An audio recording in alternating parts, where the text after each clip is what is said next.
ప్రభుత్వ స్థలాల పరిరక్షణలో హైడ్రా మరో భారీ ఆపరేషన్ నిర్వహించింది.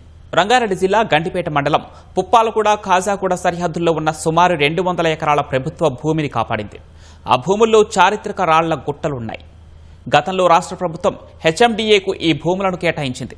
చారిత్రక గుట్టలను కాపాడాలని కోరుతూ దశాబ్దాలుగా సొసైటీ టు సేవ్ రాక్స్ ప్రతినిధులు పోరాడుతున్నారు. హైకోర్టును కూడా ఆశ్రయించారు. ఈ మేరకు రాతి గుట్టలతో పాటు ప్రభుత్వ భూమిని కాపాడాలని 2019లో మున్సిపల్ రెవెన్యూ శాఖను హైకోర్టు ఆదేశించింది. హద్దులు గుర్తించి ఫెన్సింగ్ వేయడంలో జాప్యం కావడంతో ప్రభుత్వ భూముల్లో కబ్జాలకు గురవుతున్నాయి. ఈ విషయాన్ని సొసైటీ టు సేవ్ రాక్స్ ప్రతినిధులు హైడ్రా ప్రజావాణిలో ఫిర్యాదు చేశారు.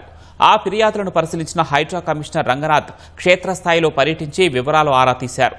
రెవెన్యూ, మున్సిపల్ శాఖల అధికారులతో కలిసి హైడ్రా అధికారులు పుప్పాలగూడలో ఉన్న రాళ్ల గుట్టలన్నీ ప్రభుత్వ భూమిగా నిర్ధారించి ఫెన్సింగ్ వేశారు. ఆ భూముల విలువ సుమారు 30,000 కోట్లు ఉంటుందని హైడ్రా వెల్లడించింది.